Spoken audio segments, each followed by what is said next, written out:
Salam sejahtera Malaysia, Denyut Nadi Suara Rakyat bergema di channel ini. Saya minta maaf, ramai orang kata kenapa buat ulasan di kereta. Sebab saya ada masa di kereta aja. Saya ini orang sibuk tau, lebih sibuk dari Perdana Menteri. Okey, jadi apa cerita petang ni? Cerita petang ni, Datuk Seri Najib Tun Razak confirm sah di penjara lah. Memang dia habiskan masa-masa dia di penjara lah. Tak ada lah, tiada sudah peluang. Mungkin sudah punah, hancur segala harapan untuk dia dapat tahanan rumah. Kerana mahkamah telah menolak. Mahkamah telah menolak permohonan semakan kehakiman untuk rayuan supaya dapat Najib Razak tahanan di rumah.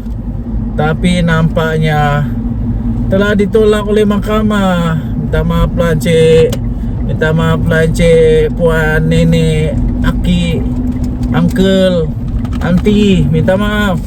Najib kalah di mahkamah kali ini, kalah teruk. Jadi memang sah. Rosmah Mansur menangis lagi. Pasti Rosmah Mansur rindu sudah dengan Najib Razak. Mesti dia sudah rindu betul dengan Najib Razak. Mesti dia betul-betul sudah mau lama sudah peluk-peluk suami dia. Yalah kan Rosmah Mansur ini isteri yang apa? Sweet apa? Sweet wife. Wey, dia kan sweet wife. Sabah International Convention Center. Tidak boleh ke jalan-jalan sini nih.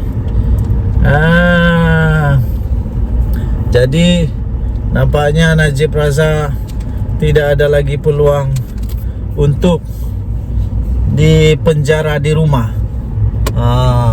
Okey. Jadi dia kalah di mahkamah. Ini satu.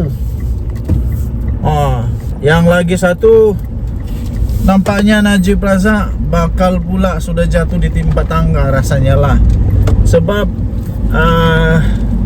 untuk dia punya apa itu perbicaraan untuk kes 1MDB dan juga kes dia penyalahgunaan apa itu? Ada boleh visitor lah sana. Penyalahgunaan salah guna kuasa untuk perbendaharaan negara Malaysia pun dia ada masalah juga. Kalau itu dia kalah lagi teruk berbilion-bilion tu. Jadi nampaknya Najib Razak kemungkinan besar bersambung-sambunglah dia di penjara. Harap-harap bolehlah dia keluar dari penjara sebelum terlalu tua. Jadi Zahid Hamidi pun entah apa perasaan dia sekarang lah. Apa-apapun, paling penting kita serahkan kepada kuasa mahkamah. Jangan sembarangan buat spekulasi, apalagi memfitnah. Ini mahkamah bagi keputusan, Anwar pula bersalah. Sudah ada bukti dia bersalah, Anwar pula salah. Pelik bin ajaib. Habis kalau macam itu, tak payahlah kita tinggal di manusia bertamadun. Bagus kita tinggal di hutan yang tiada undang-undang. Kau suka, kasih lepas. Tidak suka, jangan kasih lepas. Mana boleh begitu? Suka kah, tidak kah? Kalau memang sudah ada keputusan dari mahkamah, kerana ada sudah keputusan dengan bukti dan bukti-bukti lah. Dia bersalah, salah tetap salah lah. Janganlah nangis. Tanggunglah sendiri perbuatan. Denyut Nadi Suara Rakyat bergema di channel ini. Jangan lupa tekan butang subscribe, like dan share. Malaysia kita punya, cintai Malaysia aku, kita jaga kita. Bye bye. Salam sejahtera Malaysia, Denyut Nadi Suara Rakyat bergema di channel ini. Tuan-tuan dan puan-puan yang dihormati sekalian, sah, sekarang sudah sah. Pakatan Harapan menang di Sungai Bakap. Ini bukan bukan satu keputusan yang telah diramal oleh Tok Kadok atau diramal oleh Nenek Kebayan. Ini bukan ramalan Sanusi, ini bukan juga ramalan Azmin Ali atau Muhyiddin Yassin atau Hamzah Zainuddin atau Tok Guru Hadi Awang atau Tuan Ibrahim ISO 14001, bukan. Dan ini pun bukan ramalan saya.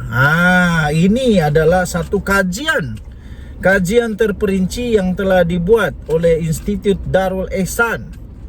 Institut Darul Ihsan yang telah membuat kajian secara terperinci mengenai tren kehadiran, tren penduduk di Sungai Bakap, bagaimana mereka menerima, mereka punya manifesto, ceramah-ceramah, dan juga kepada perbandingan ataupun kepada ialah perbandingan weakness and strength.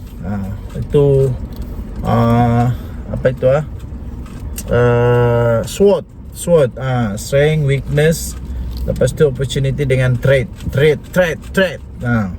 Didapati calon daripada Pakatan Harapan, daripada PKR, memang 100% menang. Ada orang cakap riak takabur.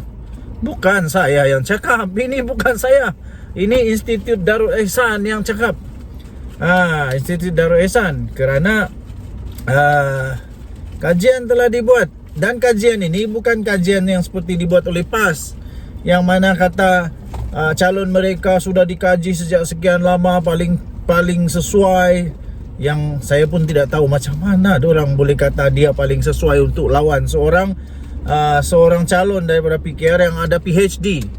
Manakala calon daripada PAS ni dikatakan, diwar-warkan, dikabar-anginkan, yang saya pun tidak tahu kebenarannya, tapi diwar-warkan, kononnya dia hanya ada SPM dan SAP.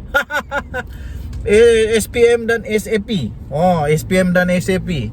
Selalu kalau orang yang calon SPM dan SAP ni saja, memang buat ucapan pun tak erti, apa lagi mau cakap bahasa Inggeris.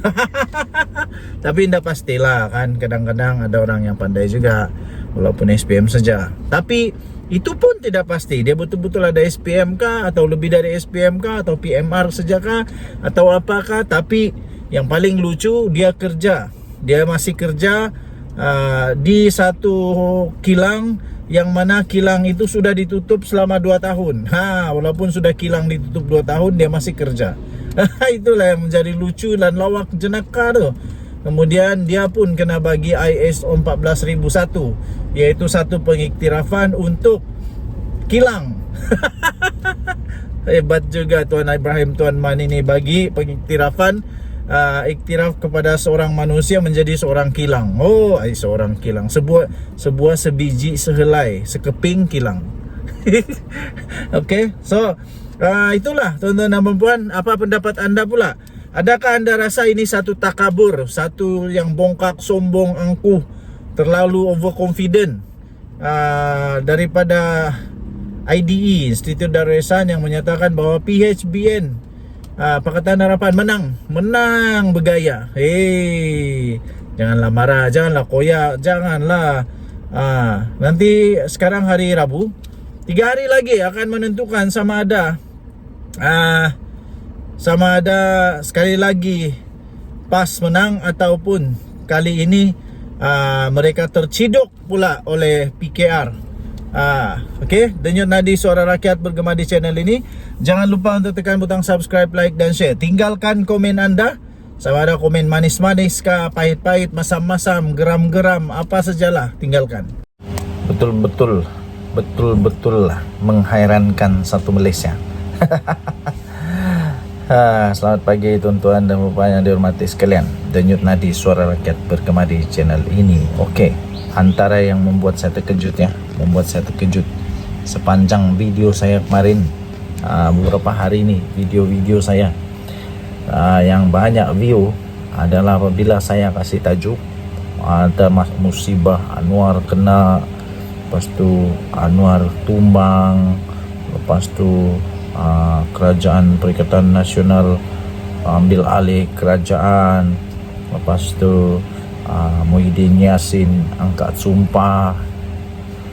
Betul, semua tu mendapat banyak sangat view, seolah-olah memang walaun ni, pembangkang ni memang sangat berharap seolah-olah mereka sangat-sangat berharap dan sedang mengharap, mungkin juga sedang mendoakan supaya betul-betul semua bala malapetaka tu menimpa Perdana Menteri Datuk Seri Anwar Ibrahim. Tapi jangan lupa, dalam ramai-ramai ada otak macam begitu, ramai juga ada otak yang baik-baik, ramai juga yang mendoakan supaya negara kita aman damai, supaya tidak ada persekongkolan, supaya Perdana Menteri dalam keadaan yang baik.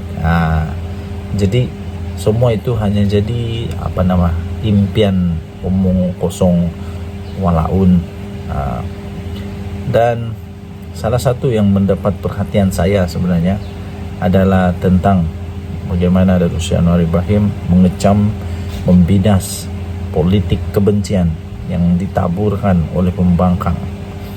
Saya memang sangat-sangat tidak setuju dengan cara berpolitik yang begitu, yang sudah begitu jahil, begitu seolah-olah balik semula kepada zaman kegelapan, ya, zaman batu, zaman masih lagi zaman ais, masih tinggal di dalam gua. Kita di Malaysia, kita sudah hidup lama dalam keadaan yang rukun, dijaga oleh perlembagaan negara Malaysia di bawah payung kedaulatan raja-raja dan kedaulatan undang-undang kita.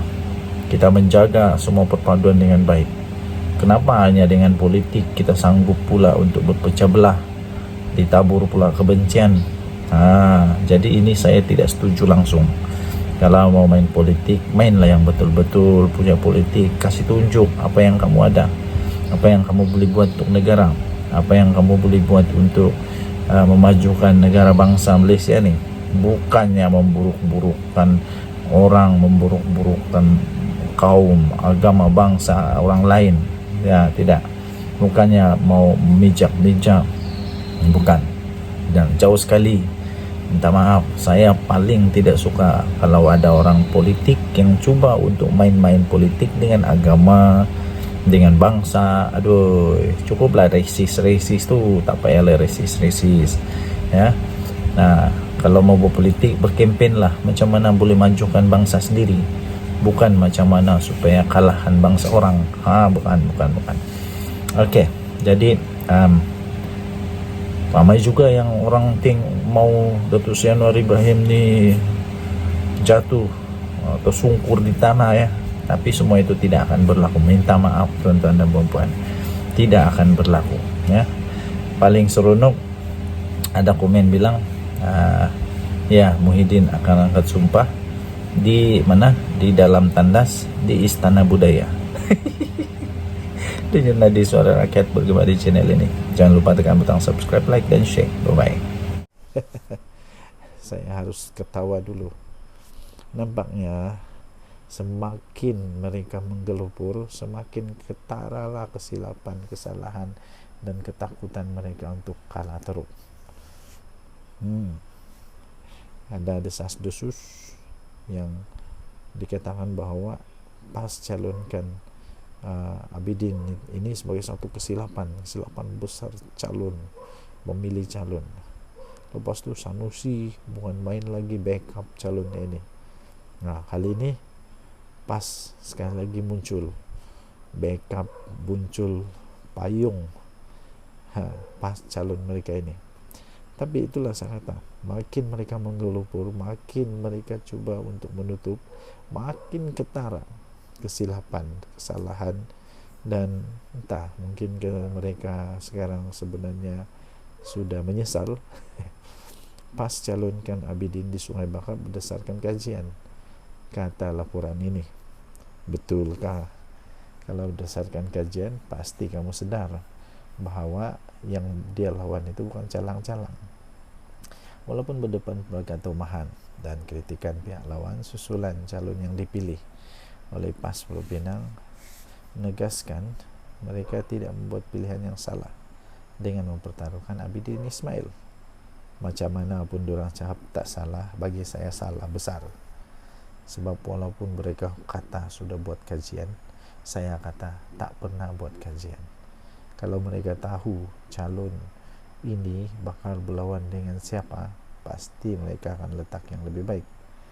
Pesuruhjaya PAS Negeri Muhammad Fauzi Yusuf berkata pemilihan Abidin bukan saja melalui tapisan pimpinan negeri dan pusat, bahkan turut melibatkan kajian khusus. Walawe PAS nih kalau cara memang hebat, kajian khusus lah, itulah alih-alih satu benda pun tidak buat. Dia kata tak silap pilih. Sebenarnya kita menerima senarai pencalonan daripada berbagai peringkat, dia kata. Selepas pihak PAS Negeri buat tapisan dan senarai pendek di antara pada PAS pusat, dan pusat tidak terus buat keputusan, bahkan mengantar satu tim untuk buat kajian di sini, dia kata. Percayakah anda dengan ini? Hasil daripada kajian itu, dia kata, kita dapati kecenderungan masyarakat di Sungai Bakap berkehendakan wakil rakyat yang boleh didamping saja okey, tapi pandai ke buat kerja, pandai ke merancang. Ini suasana yang ada, dia kata. Sebab itu Abidin calon terbaik yang dipilih berdasarkan pada kajian, bukan kita ambil begitu saja, dia kata. Kita lihat bagaimana situasi dan keadaan masyarakat Sungai Bakap ini. Mereka mahukan wakil yang berdamping dengan rakyat dan membela masalah yang dihadapi mereka, dia kata. Iya betul, memang kena cari yang mudah didamping, memang. Tapi kena fikir juga, ini pilihan raya, ada menang dan kalah. Kalau setakat didamping saja, nenek saya pun boleh bercalon, datuk saya pun boleh bercalon, malah kucing saya pun boleh calon, sebab kucing saya mudah didamping. Tapi yang kita mau tahu, pandai buat kerja ke tidak, pandai merancang ke tidak, pandai buat buat idea ke tidak. Semua itu bergantung kepada tahap pendidikan. Mau tidak mau, memang tahap pendidikan itu penting. Jadi orang-orang Sungai Bakap pikirlah panjang-panjang, mau yang didamping, mudah didamping, atau mau yang pandai buat kerja dan mudah didamping. Bagi saya, secara jujur, saya akan pilih orang yang bijak, mempunyai pendidikan tinggi, dan boleh didamping. Semua itu package. Dan nanti saudara akan bagaimana channel ini, jangan lupa tekan tombol subscribe, like, dan share. Bye-bye. Salam sejahtera Malaysia. Nampaknya ada lagi bakal kena. Inilah kehebatan Datuk Seri Anwar Ibrahim dan kerajaan yang ada sekarang. Biarlah orang benci-bencilah, yang penting rasuah mesti dihapuskan. Orang yang memang main rasuah, habislah. Memang terberak-berak lah kali ini, tercirit-cirit lah kali ini. Ada menantu yang tidak berani balik lah, ada anak sendiri yang sudah 2 kali kena dakwah di mahkamah lah. Macam-macam. Kali ini rasuah lebuh raya, rasuah projek lebuh raya. Kali ini 2 lagi termasuk datuk telah direman. Seorang pengurusi dan pengarah syarikat subkontraktor direman dalam siasatan SPRM berkaitan pembinaan projek lebuh raya di Lembah Kelang. 2 individu lagi ditahan reman dalam perkembangan terkini untuk siasatan rasuah, pencegahan rasuah, siasatan Suruhanjaya pencegahan rasuah Malaysia berkaitan pembinaan satu projek lebuh raya bernilai 1 bilion di Lembah Kelang.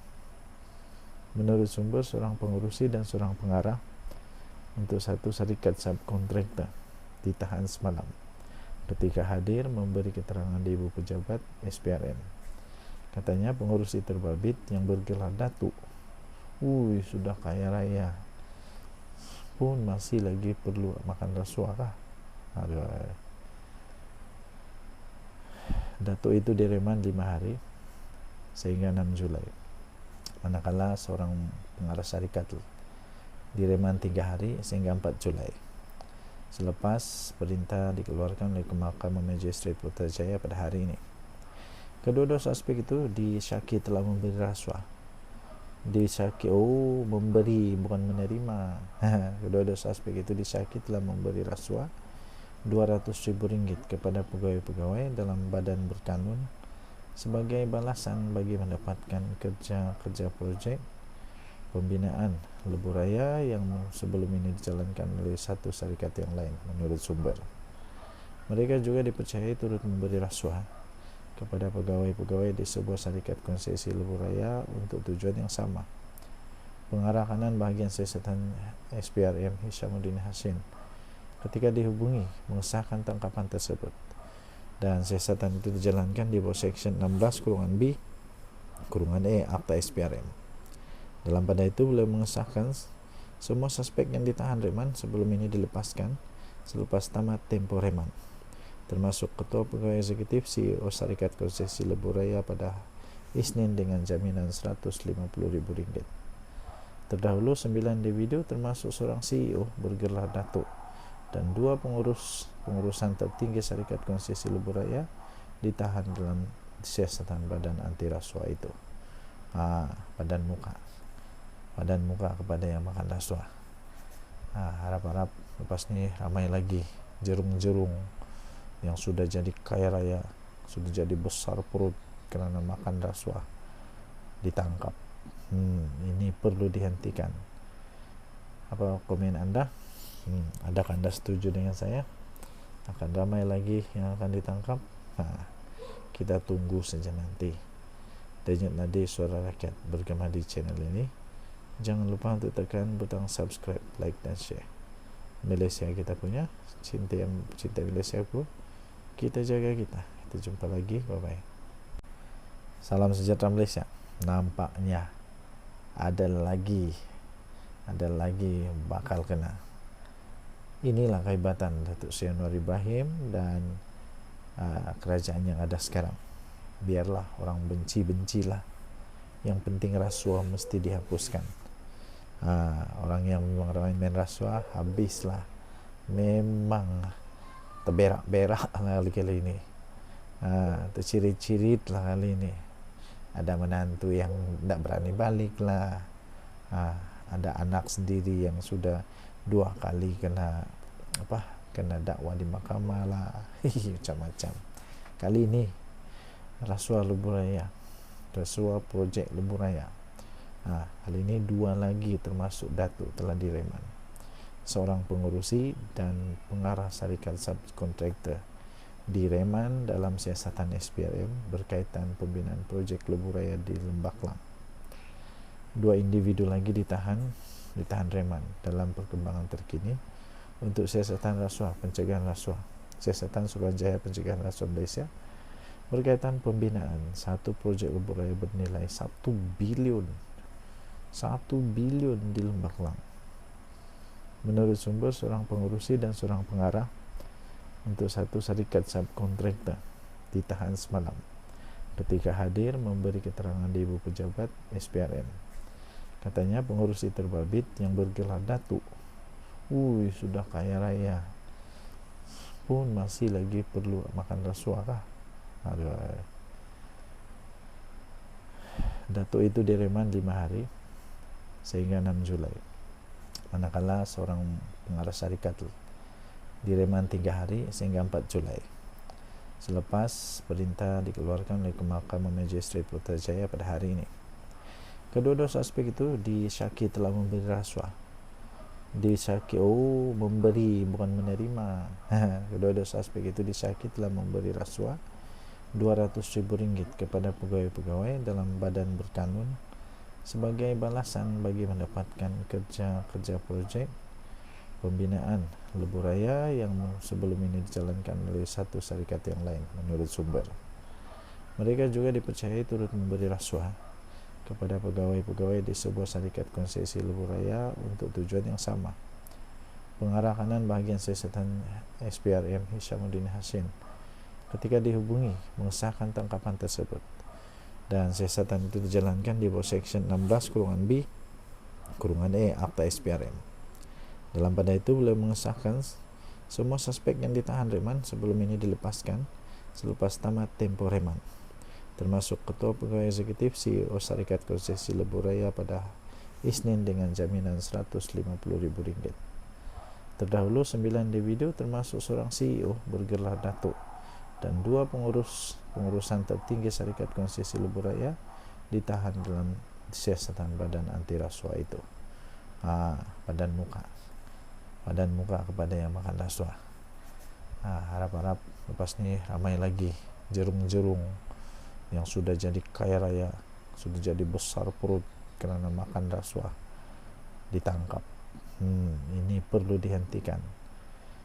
Apa komen anda? Adakah anda setuju dengan saya? Akan ramai lagi yang akan ditangkap?